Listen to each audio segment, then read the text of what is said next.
we're recording the next episode of the new series called CogniVerse. The aim of the series is to talk openly and have discussions around neurodiversity in the tech industry. And I'll be speaking to thought leaders within the space about kind of what their experiences have been, and also like potential solutions as well. Today we're going to be talking a lot about authenticity in neurodiversity, talking about job hunting with neurodiversity in mind. And I have a guest on today called Ellie, if you'd like to introduce yourself. Yeah, hi, my name is Ellie. I am a software engineer. I have ADHD and I have a 7-year-old daughter, and I am a self-taught coder. I learned in my 30s, and I'm really excited to be here today. Yes, that's amazing. That is honestly just amazing. Cool. And what we wanted to maybe have a conversation about today was about sort of narrowing down the conversation a little bit, because there's so much that you can talk about within this space, but having a think about what that looks like when you are considering new jobs, when you are job hunting, and just how we can make the whole process potentially more inclusive, or just find little ways to make it easier, because I don't think anyone in the world enjoys job hunting, if I'm honest. So it's just not an enjoyable experience, but I think particularly it's not designed for neurodivergent individuals, and so that can make it really difficult and just not comfortable too. So we're going to have a conversation about that, break off the layers a little bit. So I did have a few questions to ask you, and initially I did want to discuss maybe neuro inclusion, and talking about how actually this can create better teams. So for you, Ellie, how has neurodiversity positively impacted stuff like team performance? And did you have any sort of examples of where that was the case for you? Yeah, I think certainly from the perspective of somebody with ADHD, we can be very enthusiastic and very keen to, make a start on new projects. We're really we get very excited, and we also can very quickly get into hyper focus mode about new things. We're also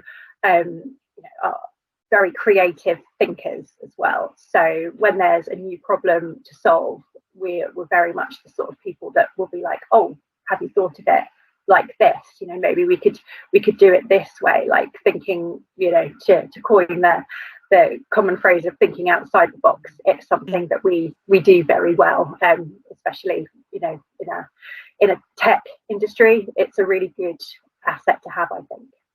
Yeah, totally. I think that's such a core component of a successful engineer or scientist, is having the ability to kind of create unthought of solutions.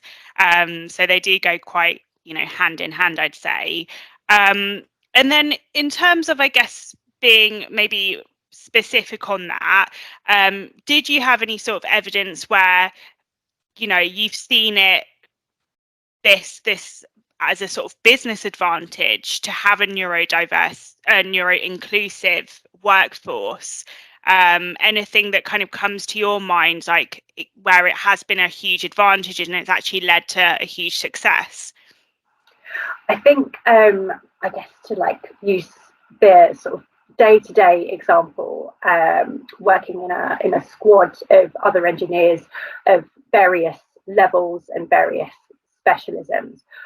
Working in an agile form, you would have, at least twice weekly, maybe planning meetings, twice monthly even. So you would get together as a squad and talk about the problems you might be facing. So some people were very good at methodically thinking through that. So some people that might be, they might have ASD. They are far more sort of focused on the details, whereas somebody like me, I maybe due to the fact that I struggle to pay a bit more attention than other people, but that would mean that I would ask a lot of questions. So that is a good thing, because it might be the obvious question that you're asking, but it's, you know, someone that chances are someone else has also had that thought. Yeah. So it's absolutely worth like having a neurodiverse team in that sense, because we all have different strengths and weaknesses that complement each other. Yeah, absolutely. I think sometimes even asking the question, you're thinking that is quite obvious, but I just haven't thought about taking a step back. I think sometimes when there is like a serious problem, you're like, oh my God, and you overcomplicate it sometimes. And sometimes when people are, you know, questioning things, you're thinking, actually, do we need to make it like this? Or could we actually think of it in a way more simple way? So yeah, I think that's definitely the case. And then for you, can you highlight successful sort of neuro inclusion strategies in tech companies that have led to, you know, more productivity or innovation? Have you had anything that stood out to you that was really helpful? I think one of the most important things that I think came out of the pandemic is the fact that a lot more tech roles are either fully remote or they're hybrid, which is really good for people with neurodiverse conditions for a whole variety of reasons. Like certainly from my point of view, love going to the office and seeing people, but I also find that perhaps that might make me mask my symptoms a little bit more, which is it can be tiring. So doing it every day it takes a mental toll. Being able to have a day where you are just at home in your own environment, you can still be productive, but you've got less. You feel like you're not performing as much, and it's also, you know, the distractions are also far fewer, because when I go in, I find that I'll end up talking to absolutely everybody about everything, which is really good, but not productive if you do it day in, day out. So being able to balance that really works for me. Whereas having had colleagues that have had ASD, they find the office going in every day, they find it completely overstimulating, and they do their best work when they're at home. But it's finding that balance that's right for each individual. So I think companies that are very flexible in that regard, like that, even just if you're, you know, from the perspective of somebody that's a parent or somebody that's a carer, it can only like serve to like increase your team more. Yeah, that's really interesting. And I think just because there may be people who watch this, they don't maybe know what masking is. How would you describe masking? Just so that, because I understand what it means, but I'm just thinking outside of this bubble, it might be a bit like, what does that mean? So it basically means sort of like learned behavior that someone with a neurodiverse condition might adopt to appear normal. So for example, like my kind of masking would be feeling like I'm more like trying to appear maybe more organized and in control than I actually feel internally. So it's like, I know a lot of people probably relate to that, but it has such a detrimental effect. And also things like you know, like certain social interactions are difficult for people with neurodiverse conditions. So they might, you know, be copying their neurotypical colleagues and trying to fit in that way. But obviously, as you know, like anyone can, you know, it's hard work trying to be something that you're not day in, day out. So it can be it's you know, people can experience burnout related to that. So having that awareness of, you know, within your colleagues and the organization itself can really help eliminate that. Like it's Yeah, thank you for explaining that as well. I just thought it's really, I think it kind of hits me a little bit as well, because there is that misconception with working from home. For a lot of people, it means, chilling out a bit, or, you're not really working as hard, or you're not being as productive. But when you actually think about it from that perspective of, it's that day where you can really focus, where you can actually really kind of get what you need to do done in your own safe environment. I hope that kind of leans a different perspective, because it's like, okay, actually I can understand and empathize with that, and why that is so necessary. It's not that you want to slack off for the day, it's actually quite the opposite. But yeah, I think it's really important to explain that. Yeah, I think like years ago, before I left the workplace and had my daughter, was diagnosed, and everything changed with career and pandemic. I used, like most people, go into an office every single day, and I can now see how detrimental it was to my productivity and my mental health, because I remember times that I couldn't physically bring myself to go in, because I found like the distractions and the noise of other people so almost like physically painful in a way. Like I could not switch it off to get on with my work, and it was really difficult. It was, before I was a software engineer, so there was no like option for noise cancelling headphones or anything like that. And it really had a huge impact of trying to like not be distracted and affected by that for hours of every single day. So yeah, totally. Thank you for that, because I just think that's so important. Just coming from a different perspective on that too. And so, with regards to neurodiversity, I think there's still a lot of work to do in tech. I think that we are being a lot more open, and there is a lot more conversation that goes on now compared to even, like you said, pre-pandemic, even a couple of years ago. But what to you are the common missteps that tech companies, or any companies really, make when attempting neurodiversity initiatives? And how can you actually make, I guess, more authenticity, or create more authenticity within that, from your perspective? I think having, like most companies these days, they have diversity inclusion initiative, and I've certainly like been involved in those events myself, because I think awareness is really important, and it's definitely opened up a lot of important conversations and broken down barriers, and definitely like made colleagues, like I've had colleagues come up to me and say, oh, thank you, that was really informative, and it's that human connection.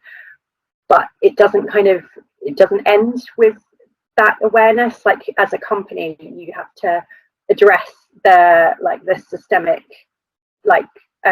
obstacles that neurodiverse people will have, and it's quite, I guess there's no one size fits all, because everyone is so individual. But when it comes to things like flexibility, as I've already mentioned, but also things like performance reviews and things like that, it can be hard for like maybe some people with ADHD, like myself. We are probably always going to struggle in some form with like organizational aspects, or maybe just blurting things out like we haven't thought about them, or just I guess like typical ADHD related behaviors of not focusing in meetings, or maybe poor timekeeping, that type of thing. So but also we could, we're more, certainly from my perspective, I'm quite talkative, I'm quite like extroverted, I'm happy to do presentations and get involved in that way, whereas that would be a tip for positive performance, but that might not translate to somebody that has ASD and they much prefer working by themselves, like they're detail focused and they do their work when they are quietly making their contribution. So they may get marked down for, you know, not presenting themselves as like this team player, but their team playing is far more like it's quieter and it's equally valuable. But yeah, it's things like that, and it's it's really something that needs to be considered, but also kind of, I guess, not asking your neurodiverse employees to like do the work for you. So it's that kind of like, you don't want to be like the person that they come to ask about, I don't know, policies or, you know, things, because it should be the job of the organization as a whole to think about, like, and it's not just for one person, because I really think that by making changes in this way, or at least thinking about how you can create a more kind of fair performance review, for example, that's ultimately going to benefit everybody at the organization, not just people who have neurodiverse conditions. So yeah, totally. Okay, so in terms of, on the flip side then, how can organizations foster an environment that sort of encourages neurodivergent individuals to be authentic and be able to excel, and have that opportunity? I know that we mentioned sort of remote work and hybrid working is a really, really helpful option, but was there anything else that you think would be able to really allow that opportunity to grow? I definitely think that a lot of companies have training budgets for their employees, and quite often, I guess, certainly from a tech and the perspective of a software engineer, that budget is usually like, you know, upskill your tech, learn some learn some new libraries, or, you know, a new language, or something like that. But I think that companies could do more to say, you know, why don't you try, you know, with some career coaching to help you get the best out of your particular skill set and manage your you know, your strengths and your weaknesses and that type of thing, and not really kind of, I guess, almost, you know, not push them on people, but make sure that people know that training is not just about your technical skills, it's about getting the best out of you personally as well. I also think that just having well, I'm applying for jobs at the moment, so I'm seeing a lot of job descriptions, but actively saying that you encourage neurodiverse candidates is really helpful as well, and on like companies' career pages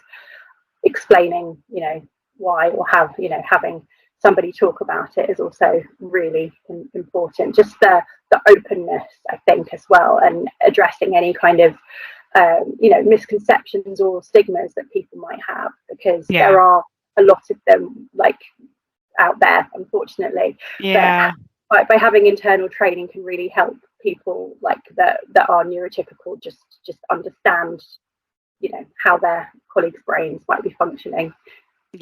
Totally. Okay, and then what do you think the role that should be, or, you know, what would you say leadership should do in sort of promoting authenticity within neurodiversity? And how can a leader within a company, i.e. a CTO or an engineering manager, whoever it might be, how can they lead from example? What would your opinion be on that? I think it's a difficult question, that, because you kind of you want to have people's successes, you know, celebrated, but not necessarily success in spite of your obstacles that you might face. Yeah. So it's I think just the best way they could do it is probably by just hiring diverse teams and placing people in areas where they excel is probably the best way they could advocate for it, rather than expecting people to be sort of a one size fits all Yeah. kind of, it might work for some people, but I work on the front end because I am more visual.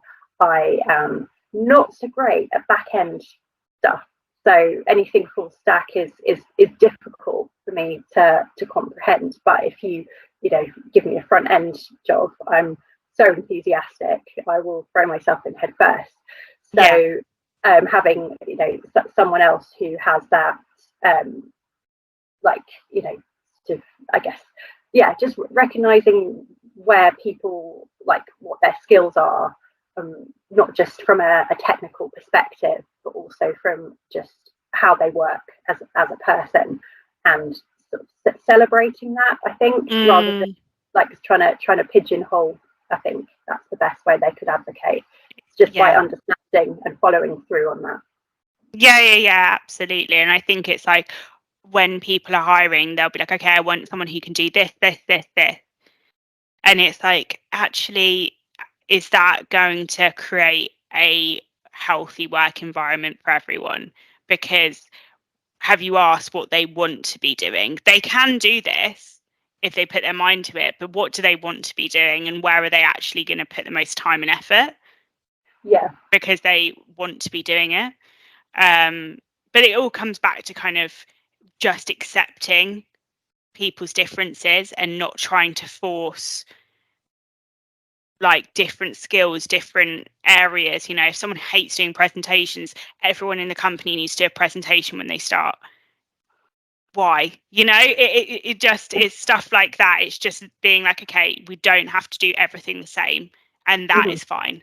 But yeah, totally get what you mean. So in terms of moving forward, how would you say tech companies can identify and address systemic barriers that hinder neurodiverse talent? Have you had any experiences with that yourself? Having now doing a job search, I found that quite a lot of companies already at the application stage, they will say, is there anything else that we need to know that we can do to help you succeed at this interview, which is always really refreshing. And at that point, I generally disclose and say I have ADHD. It depends on the type of interview that I'm going for, but if it's a panel tech kind of interview, maybe with a hiring manager and somebody else, I have started to ask for types of questions that I might be asked in advance. It doesn't necessarily have to be the exact questions, but at least an idea is good for me, purely because I am incredibly forgetful. People with ADHD can really struggle with their working memory, which is fine day to day, because you just Google whatever it is that you've forgotten, and that's enough to jog your memory. But in the situation of an interview, it's obviously high pressure, and it's not normal anyway, so you're kind of you're out of the zone. So having that in advance means that I can prepare the right answers, and also it can prevent me from going off on a tangent, being asked a question about one thing and then your brain just kind of goes off in another direction entirely. So you can definitely fail interviews based on that. But I mean, most companies are really good, and I've started to feel more comfortable advocating for myself and saying, this is who I am and this is what I need to see if you're going to interview me. Certainly, I actually no, like years ago when I've done job interviews, when I didn't know that I had ADHD, it was definitely far more stressful because I just felt like a bit of a failure at certain things. I feel like, why can't I just, keep my focus on it? Why could I not answer that question when I actually do know the answer to it? It's a very small thing, but it can mean the difference between getting a job, not getting a job, and also from a self-esteem point of view, like you knowing that it's not that you failed, it's that your brain works slightly differently, so you have to accommodate for that difference. Yeah, totally. That's so interesting. Yeah, I think that is a really good option to put that within sort of application, just so that you just feel like already a bit relieved that there is an option to say, I'm gonna need this would really help me if you could provide this. It just makes you feel a lot more at ease generally. Okay, and then did you have any examples of companies that have, you don't have to say company names, but that have integrated neurodiversity across all levels of their structure, and any impact that's come from that, like success stories? Oh, I don't know, because it's still so new to me, and I guess I've only worked in one job since my diagnosis. Initially, I disclosed my diagnosis when I started, but I didn't really talk to anyone about it as such. I didn't really discuss it with my manager at the time. But as time went on, we got started a diversity and inclusion committee, and then things started to become more open. So by the time I left, I was in kind of, I guess, full throttle. Changes need to be made from a systemic in order to do it. So I think the best. Sorry. You carry on talking, and I'm going to wave my arms around and hope for the lights to come back on, or maybe they won't. Yeah, the best. I think really the best thing that companies can do, because I think in terms of a business strategy, neurodiversity is still quite a new concept to a lot of places. I mean, even though people have been neurodiverse for I mean, of course, it's not completely new.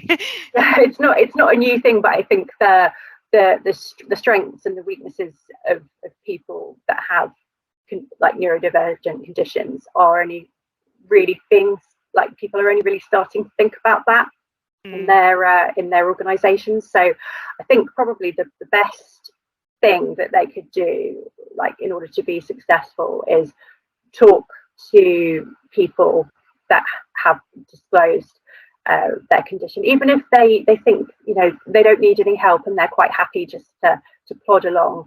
It's always worth checking in with them at any point, because things change all the time. So what might be okay now, things in 6 months, that it might have changed slightly. So it's worth doing that. I think having a neurodiversity first aider, which is a very new concept that I have only recently become aware of, because I know you could have mental health first aiders, which is really important, but having someone to advocate in the company would be it's such a good thing.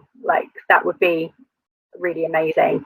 And I just think keeping the conversation open, and not just putting it in for a week of awareness once a year. It needs to be consistent, the same with pretty much anything. Any kind of diversity and inclusion strategy needs to be almost constant, moving all the time. So I think that's how companies that do it successfully will continue to will do it in that way, I think. Yeah, I agree. And I've done the neurodiversity first aid course very recently, and it's so interesting.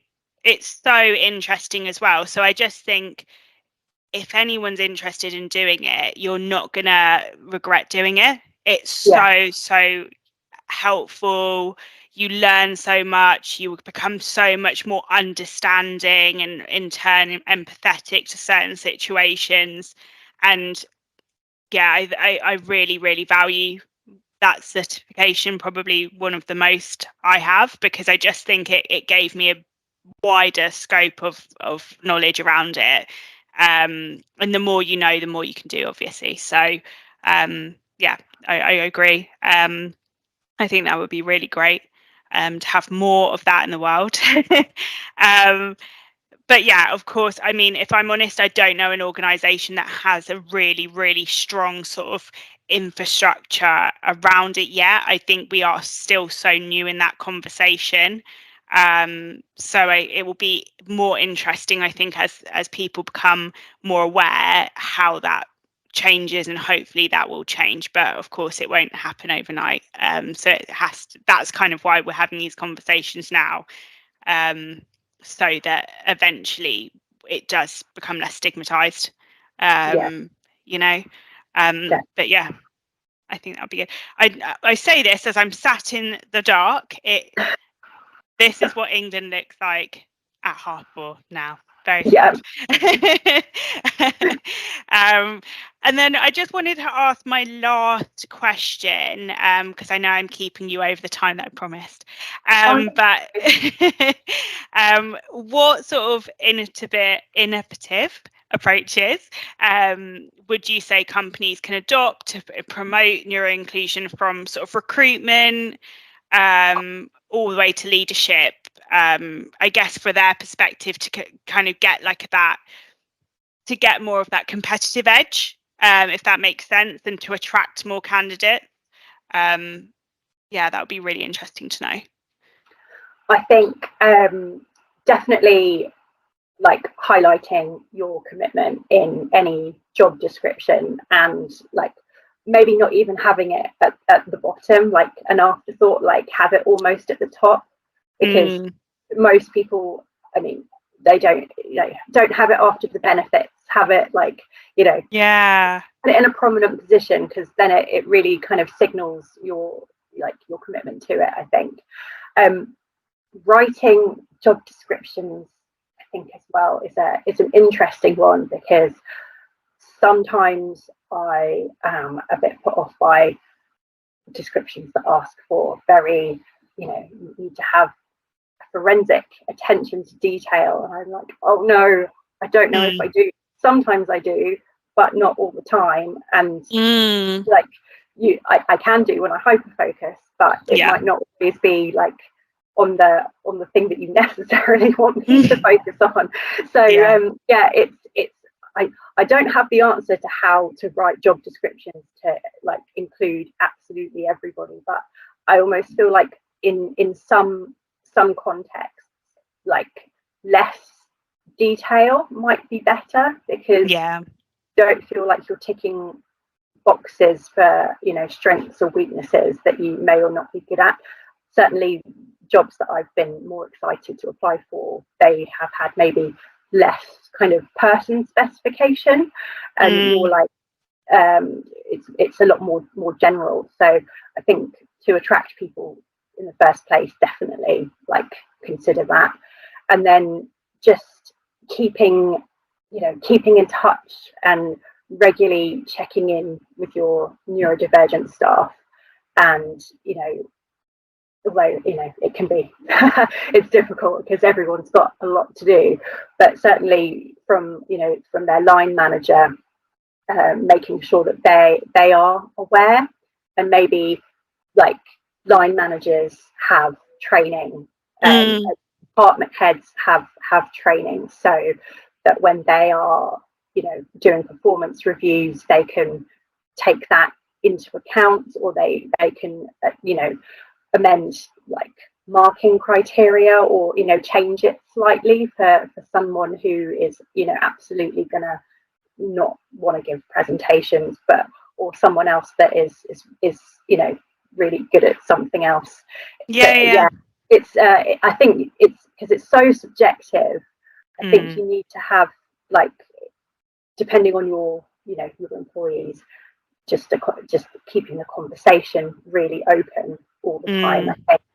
And then having leadership be open as well if they have any, like, neurodivergent conditions as well. That's always so good to hear, because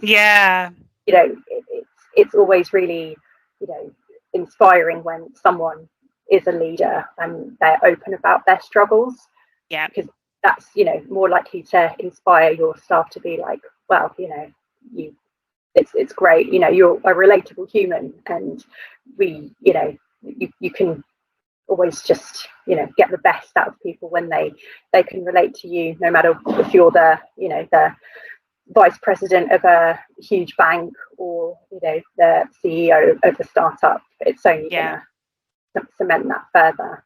I agree. I totally agree. I think there's this whole thing where people are so scared to say anything because they don't want to offend anyone. I certainly think that's the case for me before doing a lot more research into this topic. I'm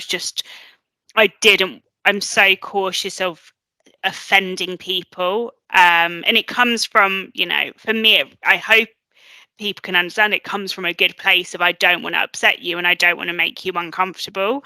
But within the course I did, it's all about, you're not a doctor, you aren't there to diagnose someone, but you are there to provide maybe a listening ear, or able to point someone in the right direction, or you are there as a sort of ally. And that's the main thing, is having someone who is with you in the cause, not necessarily trying to diagnose you tomorrow from what they've read. I think that's the sort of misconception sometimes.